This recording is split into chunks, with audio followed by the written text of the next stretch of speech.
अस्सलामु अलैकुम वरहमतुल्लाहि वबरकातुह। आज जुमाअतुल मुबारक का दिन है। बस एक ही दरख्वास्त है आपसे हमेशा की तरह कि आप सूरह कहफ की तिलावत ज़रूर कीजिएगा और मरहूमीन के लिए ईसाल सवाब भी ज़रूर।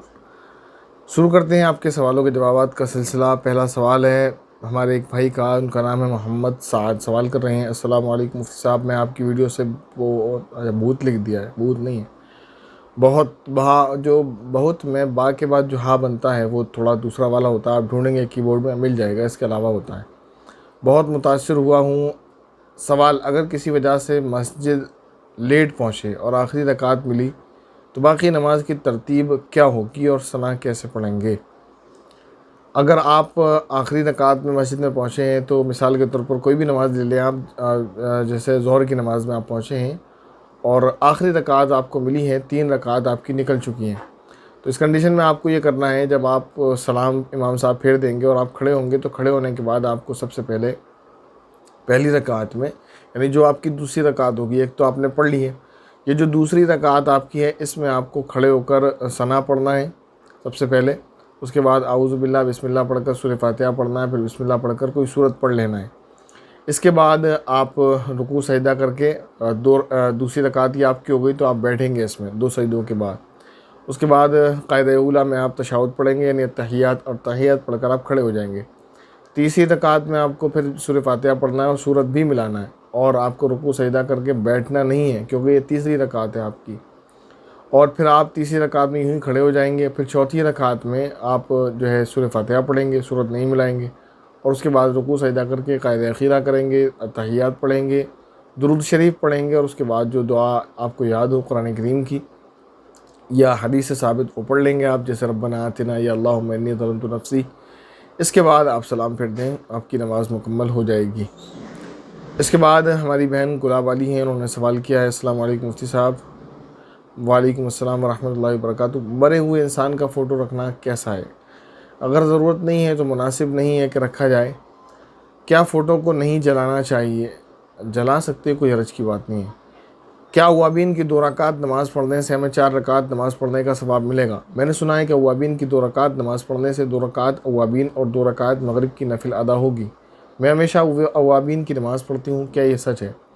ये जो सही सुना है आपने, जो सुना है आपने, या तो बताने वाले से थोड़ी बहुत समझाने में थोड़ी चूक हुई है, या आपसे समझने में, आप पूरा नहीं समझी हैं। असल मसला ये है, मगरिब की नमाज़ के बाद 6 रकात अवाबीन की नियत से पढ़ी जाती हैं, उसको आप पढ़ती हैं।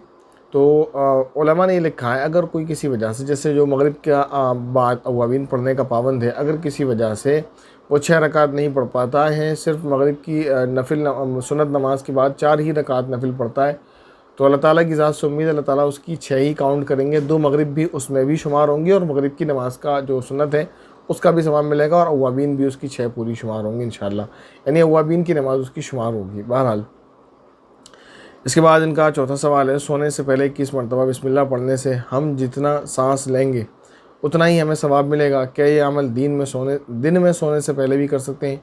उम्मीद है कि मेरी उर्दू सब ठीक होगी, शुक्रिया। सब ठीक है, लेकिन दिन की जगह दीन लिख दिया आपने या बढ़ा दिया है। ये अमल साबित ही नहीं है, दिन और रात की तो बात ही नहीं है, ये बिल्कुल मनगढ़ंत बात है। किसी हदीस में ये बात नहीं है कि आप 21 मरतबा बिस्मिल्लाह पढ़कर सोएंगे तो आपको हर सांस के बदले एक नेकी मिलेगी या नेकी मिलेगी, ऐसी कोई रिवायत नहीं है, ये सब झूठी बात है। इसके बाद भाई अनस अंसारी सवाल कर रहे हैं, अस्सलाम वालेकुम रहमतुल्लाहि व बरकातुहू। वालेकुम अस्सलाम रहमतुल्लाहि व बरकातुहू। मुफ्ती साहब, मैं आपका स्टूडेंट मोहम्मद अनस अंसारी उन्नाव से। मुफ्ती साहब, एक फ़िरका, अलग अलग लिख दिया इन्होंने, एक फ़िरका ऐसा है जो हम लोगों को बताता है गुस्ताख़ रसूल हो तुम लोग, इनके पीछे नमाज नहीं होती, इसकी क्या हकीकत है? वज़ाहत फरमाएं। इसकी यही हकीकत है, जैसे इंडिया के अंदर इस वक्त कुछ फ़िरका परस्त लोग इंडियंस मुसलमानों को ये कहते हैं, इंडियन मुस्लिम्स को, कि तुम देशद्रोही हो, आतंकवादी हो, बस इसके अलावा इसकी कोई हकीकत नहीं है। जैसे हिंदुस्तान के मुसलमानों पर हिंदू जो है हिंदुस्तान विरोधी, राष्ट्र विरोधी होने का जो इल्ज़ाम है, ऐसे ही मुसलमानों पर कुछ फ़िरक़ों की जानिब से गुस्ताख़ रसूल और दूसरा आपने जो इल्ज़ाम लगाया वो इल्ज़ाम है, सिर्फ इसकी कोई हकीकत नहीं है। इसके बाद भाई मोहम्मद मुश्ताक अहमद सवाल कर रहे हैं, अस्सलाम वालेकुम। वालेकुम अस्सलाम व रहमतुल्लाहि व बरकातुहू।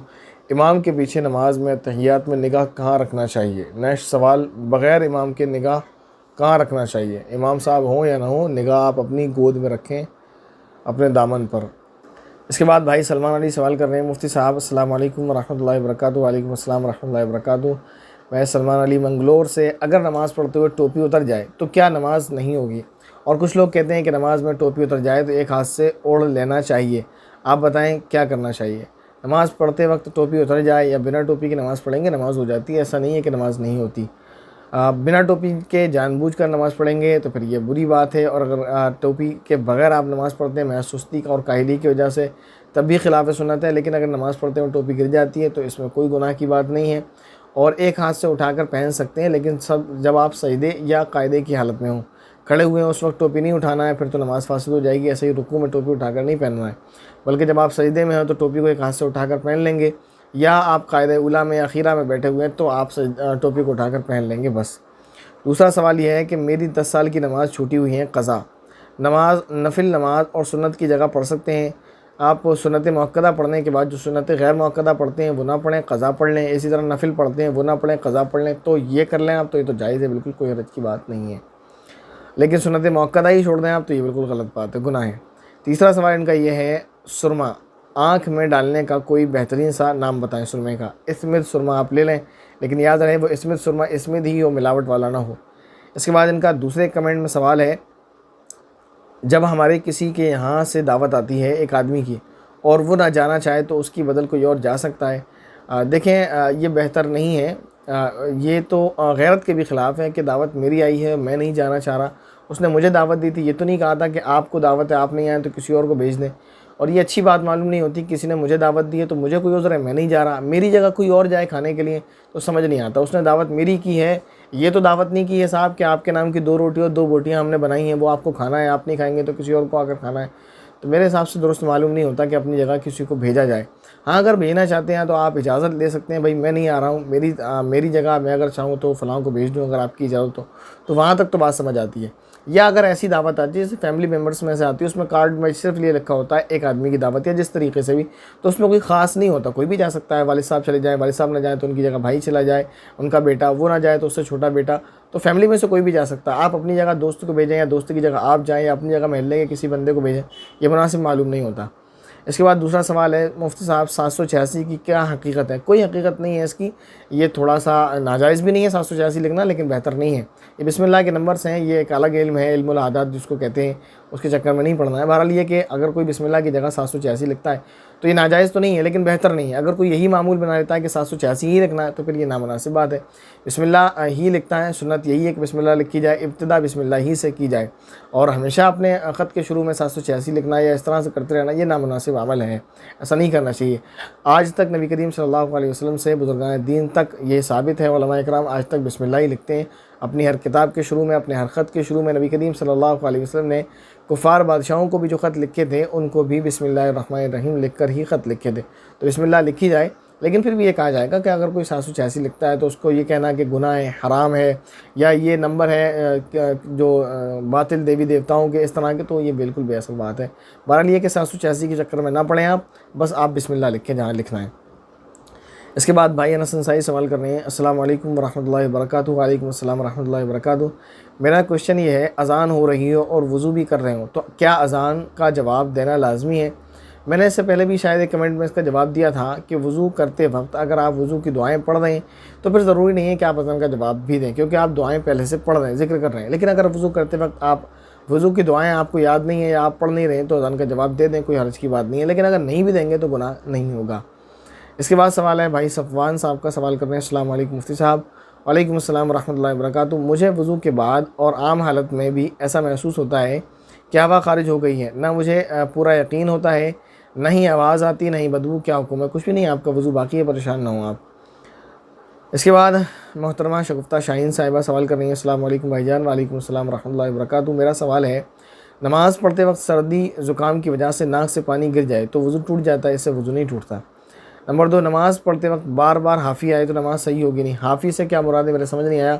अगर हाफ़ी से मुराद बार बार थकना या सांस फूलना है तो इससे तो कोई दिक्कत नहीं है। और अगर हाफ़ी से मुराद जमाई जिसको बोलते हैं, या बाई भी जिसको बोलते हैं, यानी मुंह खुल जाता है, हवा के साथ प्रेशर निकलता है और उसको हाथ लगा के रोका जाता है, वो मुराद है तो उसमें भी नमाज़ फासिद नहीं होती। बस हुक्म यह है कि अगर ऐसी कंडीशन पेश आए तो अगर आप नमाज़ पढ़ रहे हैं और हाथ बांधे हुए हैं, आप क़याम की हालत में, तो आप सीधा हाथ यूँ रख लें, और बाकी हालतों में अगर आप क़याम की हालत में नहीं हैं तो उल्टे हाथ से फिर आप इस तरह से अपने जमाई को रोक सकते हैं। और उससे पहले कोशिश ये करें कि हाथ को ना पहुँचाया जाए, बल्कि मुँह को जितना मुमकिन हो सके बंद रखें कि वो ऐसा ना हो पाए।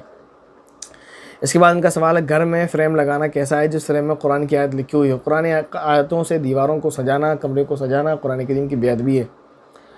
एक सवाल इनका एक और है, मेरे यहाँ दूसरी जगह से ख़वातीन की जमात आती है, फिर किसी के यहाँ उनका ठहरना होता है, फिर सबको बुलाया जाता है, वहाँ दीन की बात बताई जाती है, तो जाना चाहिए या नहीं? पर्दे का ख्याल करते हुए चले जाना चाहिए, लेकिन अगर फितने का अंदेशा हो या आपको ज़रूरत नहीं है कि आप वहाँ भी पढ़ सकते हैं, और वहाँ वो बातें होंगी जो आप घर में पढ़ सकते हैं या आप पहले से मदरसे में पढ़ते हैं, यानी अगर आपको ज़रूरत है और लगता है मुनासिब है, तो पर्दे का ख्याल करते हुए कि वहाँ भी पर्दे का ख्याल हो, घर से वहाँ तक पर्दे के साथ बाहिफाजत, किसी तरह की कोई परेशानी, कोई बेपर्दगी, कोई खिलाफ शरीयत काम ना हो तो जा सकते हैं महरम के साथ, यानी महरम मर्द के साथ। इनका आखिरी सवाल है, कुंवारी लड़की को मेकअप करना बिल्कुल जायज़ नहीं है, ख़ासकर लिपस्टिक लगाना, और कुंवारी लड़की को सजने संवरने की ज़रूरत क्या है, उसकी वजह क्या है?